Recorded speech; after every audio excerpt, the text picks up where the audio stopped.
Hello, I'm Dr. Matthew Kriech with Biosynthetic Technologies, and today I'm going to be talking about the latest in biosynthetic base oils, evaluating Estolide performance characteristics and expanding viscosity ranges. So to get going, first I want to explain what an Estolide is, especially from a base oil perspective. So an Estolide is actually a secondary ester bond across a site of functionality on a free fatty acid with the head carboxylic group of another free fatty acid. This allows us to essentially polymerize long chains of free fatty acids as long as they have some type of functionality, say a double bond in oleic or a hydroxy group in 12-HSA. This allows us to basically pick the number of free fatty acids that we're going to stack together to create different viscosity ranges. So for very low viscosities, say like a 4-centistoke product, it would just be one free fatty acid stacked on another. Or if you're trying to make, say, a very thick material, you might stack 20 or 25 of these molecules together. What's nice is the chemistry remains the same despite the viscosity range because you're using the same materials throughout the building that Estolide at different viscosity ranges. What's also nice about Estolides is they solve some of the problems inherent to traditional bio-based materials in that they're employing a secondary ester bond versus a primary ester. Primary esters are notorious for hydrolytic instability, so a little water in your base oil and they can fall apart quite rapidly, especially if there's a little heat present. Estolide bonds are a secondary ester, they're sterically hindered. That allows them to have better hydrolytic stability and thus work really well in things like marine applications where traditional bio-based products struggle a little bit more. And what we've done is we've looked what's commercially available for Estolides on the market when it comes to base oils, so we can compare their performance to other base oils across these larger viscosity ranges. And currently, the entire viscosity range of Estolides range from about 4 centistokes at 100 degrees out to about 75 centistokes at 100 degrees. And this correlates roughly to an ISO 22 all the way up to an ISO 680. So this is very good. This allows us to basically test lots of different applications of these base oils from, say, hydraulic fluids all the way up to thick gear oils, if you will. Here are some of the properties that have been measured for these Estolides. They tend to have good viscosity indexes, good pour points, average pour points, good flash, low water, and very good NOACs, so they're not very volatile, which is really good for kind of low viscosity applications. So our goal was to look at these Estolide base oils as a function of performance against other base oils for similar applications. And to start out, we are just looking at the performance of the base oils themselves. These were compared to both petrochemical derived base oils like group 1, 2, 3, PAOs, and PAGs. And they were also compared to things like esters, diesters, complex esters, polyesters that are more traditional in the kind of bio-derived or oleo space. One of the first things we measured was solvency or aniline point, as measured by ASTM D611. And in here, what you're seeing is that Estolides, compared to other materials, especially other petrochemical-derived base oils, have very good solvency. The lowest viscosity Estolides have the lowest aniline point measured for a base oil. If you're working with things like PAO or a highly refined group 3, sometimes you can struggle to get your additives mixed well into that base oil. And this is because of its kind of poor solvency characteristics. Whereas things like PAGs, Estolides, and some of the like polyol esters tend to have much better solvency. But once again, what's interesting here is the low viscosity Estolides have some of the best solvency measured for this test methodology. We've also looked at hydrolytic stability for these molecules, since this is a traditional weakness of oleo or bio-derived base oils. We've run a couple different methodologies. One was the ASTM D2619, modified from 48 hours out to 144. We compared Estolides at high viscosity ranges to that of more traditional petrochemical derived like PAO or bright stocks. And here you can see a very little change in the acid number of the Estolide, What this means is even in the presence of water, you're not breaking down and creating those free fatty acids. Instead, it's remaining as a single molecule. Similar to what you'd see, obviously, with PAOs and bright stocks. These are traditionally very hydrolytically stable molecules. So in a lot of ways, estolides perform a lot like petrochemical products when it comes to hydrolytic stability. We also created kind of an in-house torture test to measure the difference between base oils for hydrolytic stability. And what's done here is a sample of the base oil is mixed with 1% water by weight, heated to 180 degrees Fahrenheit, and stirred at 500 RPM. And once again, we used all the traditional base oils, group 1, 2, 3s. We used PAO, PAGs, Estolides, and traditional esters. And at the very bottom here through the 8-week, what we're measuring is a change in tan over time. And what you see is that on the bottom, really at the very bottom where there's no movement, this is where your PAGs, your PAOs, your group 3s tend to be. They're very hydrolytically stable products. But higher, what you see is the acid number rising very quickly, or what you see is like traditional esters. So if these are things like TMP oleates, other polyol esters, some complex esters, some diesters, these all employ primary ester bonds, which are hydrolytically unstable. Some do better than others, but for the most part, they all have a significant rise. And then just barely off the baseline, you see the Estolide at various viscosity ranges as well. And they behave much similar to PAGs, PAOs, and group 3s than traditional esters. Now, eventually at week 8, you saw a slight rise because those ester bonds will eventually break down in the presence of water, but that has been dramatically reduced by employing that secondary ester bond. So once again, across kind of all viscosity ranges, Estolides behave more similar to PAGs, PAOs, and group 3s than traditional esters from an oxidative stability standpoint. From a hydrolytic stability standpoint. From an oxidative stability standpoint, we use the D2272 methodology to look at the full range of Estolide viscosities, once again compared to other base oils. Here, once again, the lack of double bonds, say like in fully saturated synthetic esters or in PAO or highly refined group 3s, tend to produce very good results. All of these samples were treated with a 1% treat rate of antioxidant, which was a 0.5% phenolic and 0.5% aminic AO. So they all had similar treat rates, and we ran that RVPOT test methodology and measured the endpoint. As expected, group 3s, PAOs did very well in this test, almost 1,300 to 1,400 minutes. Whereas PAGs were not nearly as oxidatively stable, or kind of high-vis PAOs or some of the esters measured.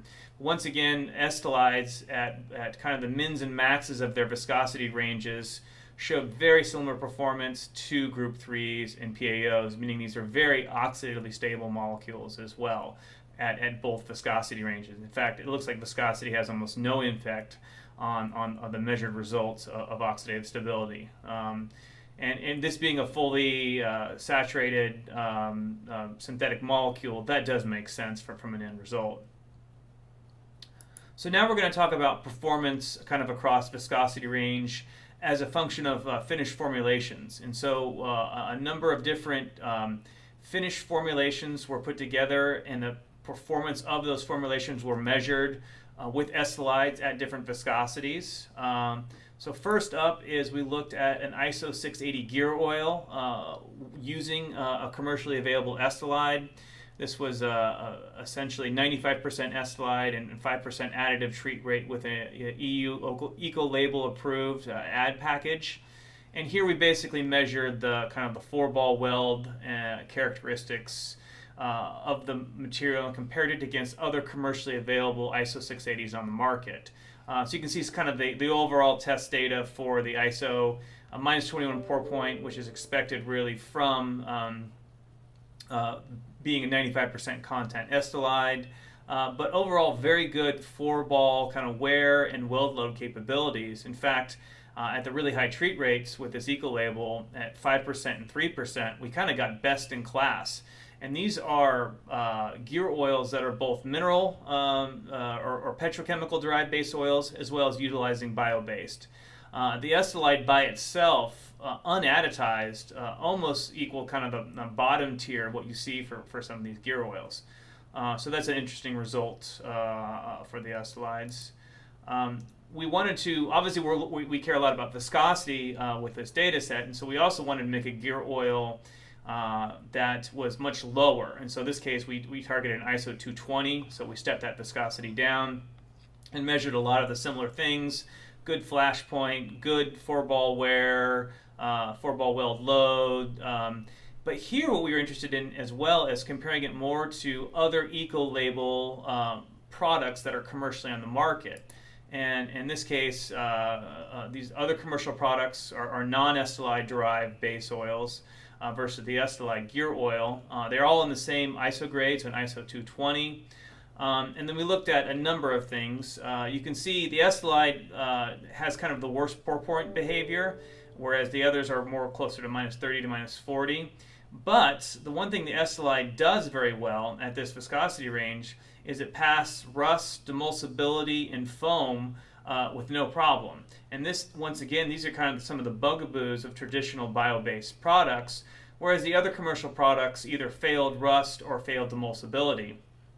And you can see the Estolide got a clean break, 0 there on emulsion layer at about 15 minutes, which is a very good result for a bio-based product. So at this viscosity range, really good kind of overall performance of this gear oil package at an ISO 220. So next up is talking a little bit about hydraulic fluid performance. This allows us to move the viscosity range into lower viscosities. The first up was an ISO 46. And I should say, one of the things that we attempted to do to measure Estolide performance was also to blend it with other base oils to see how well it behaves. So a lot of the hydraulic fluid formulations will work around ISO 46 or 68, but we're going to vary we're going to co-blend it with other base oils to see how they behave.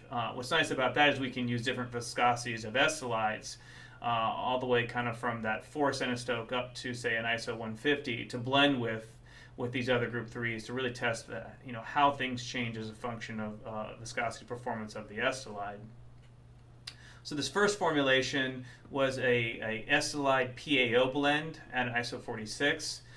This basically used an Estolide and a PAO at about 70% Estolide and 30% PAO roughly, with a standard off-the-shelf hydraulic additive package at about 0.8%.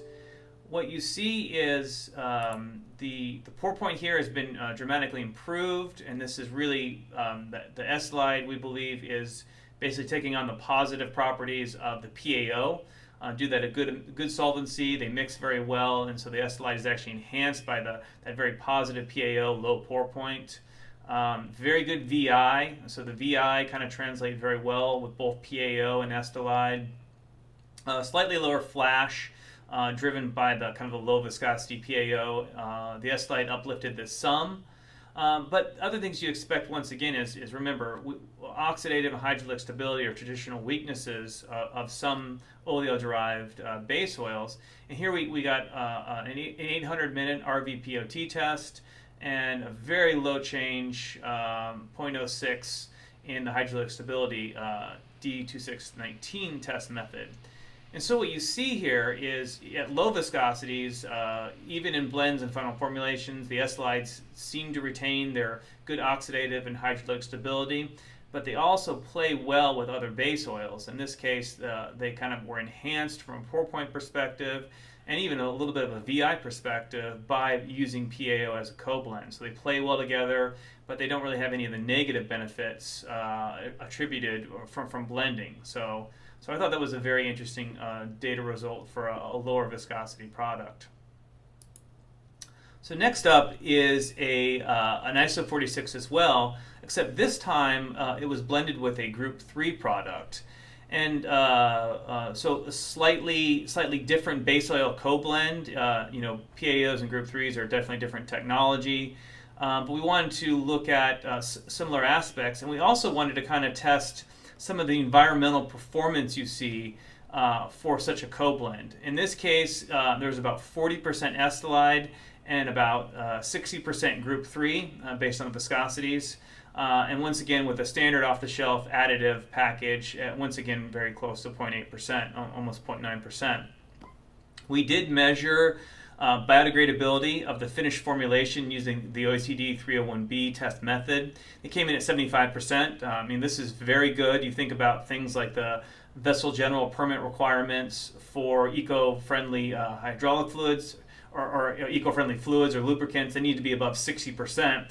And so the final formulation, just not the base oil, this includes the additive pack and the group 3, was at 70%, which is a great result. We also ran the 201, 202, and 203 for toxicity, 100 ppm, and were all found to be non-acutely toxic, which is, once again, a requirement for free GP and eco-label applications. The test data came back quite nice as well. You can see that the a good viscosity index, even with the group 3 of 160, we got it in grade right on target at ISO 46. Pour point, the group 3 actually, once again, helps the Estolide out here. It helps drop that pour point and helps the additive pour point depressant, we think, improve overall for these types of co-blends, so they play well together.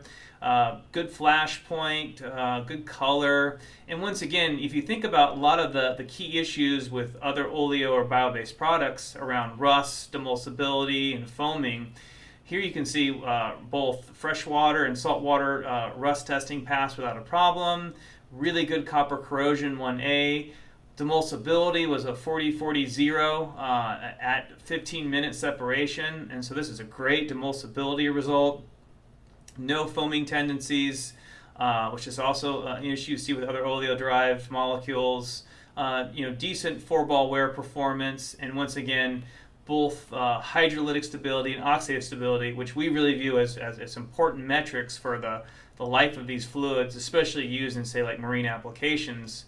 Here we have very good, very small changes in TAN over time, and a very decent RPVOT test of about 600 minutes. This is lower than we saw, with the PAO test method by utilizing, I think, some of the group 3, but it did stay quite high. I think a 600-minute result is actually quite good for oxidative stability. And obviously, I think what's interesting about this result is we've used kind of different ratio blends of group 3 and Estolides, and still got very good results. And so all the key metrics that are kind of being targeted for success in a final formulation are being met here. And overall, this would be a very cost-effective formulation that really meets, very high-quality environmental performance. Expanding on that slightly, once again, because we were really interested in different viscosity ranges, we also made an ISO 68 blend with a group 3 as well. And here we're basically flipping the ratios of that Estolide to group 3 to see what impact it has on the final formulation and the performance of the overall finished fluid. And once again, we ran the environmental performance tests, slightly better biodegradation. This is expected since now we have a much higher component of Estolide in the final formulation. You should see an uplift. No change in toxicity. Once again, that would be expected based on not too significant of a change of a formulation.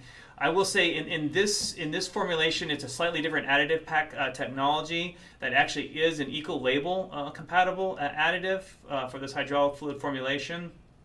And so it was good to see that environmental performance using that eco-label as well. We also ran the standard kind of performance data on this set. So once again, in grade, ISO 68, pour point stayed about the same, so there was really no change there. And once again, this is being enhanced by that group 3 blend. What's really interesting on this result is the demulsibility. This was a 5-minute demulsibility pass, which is the lowest pass we've seen for really, oleo-derived base fluids. And that kind of goes counter because the formulation that used opposite, where it was 40% Estolide, 60% group 3, was a 15-minute pass. And we assumed by adding more Estolide, you'd see at least 15, maybe a little bit longer. In this case, it actually improved the data. And so we thought that was an interesting result. So once again, just shows really how good the demulsibility is of these Estolide products. Once again, passed foam without any issues, very good. Copper corrosion 1A, passed all the rust, and very, very good oxidative result here. So remember, this is a different additive package, so probably different AOs, and this one over 1,000 minutes for the RPVOT test. So a super oxidatively stable molecule. Hydrolytic stability data is still being run on this formulation, so we're waiting those results.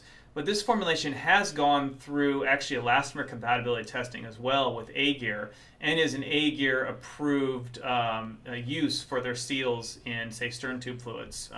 So once again, a very interesting result at a kind of a different viscosity grade with these molecules with the finished formulation. And so it looks like the Estolides used in conjunction with other co-bases at various viscosities work very well.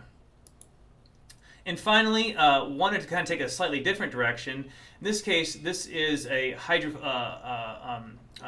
fluid that would be H1 approved. So an H1 approved or food grade, food contact, a molecule that uses high oleic soy oil blended with an Estolide. Now, I should point out this project was sponsored by the United Soybean Board under a grant, and we like the use of high oleic soy oil because it makes the formulation cost effective, it keeps the H1 status of the overall formulation, and it allows us to kind of, once again, formulate across a number of viscosity ranges with different co-blends, so it kind of continues that theme. In this case, what we're really focusing on here is an ISO 46 and ISO 68 hydraulic fluid. All of these need to be HX1 components. We can have an H1 certified hydraulic fluid at the end. So it primarily uses a blend of low viscosity and high viscosity Estolides with 30% high oleic soy oil and a food grade additive package that is HX1 certified at around 4.5%. So the only difference here between the ISO 46 and the 68 is really changing the percent blends of the two Estolides. We're still waiting some of the environmental data for this. We expect this to easily get above 60%. It should probably be above 70, even 80%. These are very biodegradable formulation overall. Obviously, understanding what the additive pack, especially at 4.5%, does, that is important. We also view these as to be easily past the non-acutely toxic requirements for the 201, 202, and 203 tests. We did get a significant amount of the performance data back on these blends using Estolides and high oleic soy oil. They were within grade, pour points of minus 20 to 21. This we view as being driven primarily now by the Estolide. It's got essentially the best pour component in the bunch. All of the rust testing passed. We had a little bit of saltwater issue on the ISO 68. Probably needs a little bit more top treat to pass final formulation, but the copper corrosion came great at 1A. And so rust and copper and kind of flash, all that, pretty good data for a food grade formulation. That data set is continued on the next slide. Once again, a very good demulsibility across this formulation. So separation in 10 to 15 minutes with no emulsified layer for all of them. I'd say the one area of concern we've seen with this formulation is foaming. We have seen some foaming tendency. I think a little bit of a top treat with a HX1 approved anti-foam agent probably is necessary to kind of bring these into line with what you need for the ASTM hydraulic fluid pass or test methodology, but easily enough to, I think, fix with a little bit of formulation work. Good 4-ball results, and then once again oxidative stability. So obviously lower here, somewhat being driven by the inclusion of double bonds in that high oleic soy oil, but overall still a very good result for a bio-based or oleo-derived product. We've seen TMP oleates that come in around 45 minutes in some of these formulations. So this is a good kind of early result. If you use an all Estolide formulation, you can see that's driven considerably higher. And once again, remember, some of these numbers are derived that were limited to food grade or HX1 certified additives. So there will be a change in performance on overall oxidative stability, good hydrolytic stability, and no problem with copper appearance on this molecule. So once again, using a totally different base oil at different viscosities and blends. Even for food type applications, we see very good results with the Estolides in conjunction with high oleic soy oil. Once again, this portion was sponsored by United Soybean Board and I think generated some very interesting data.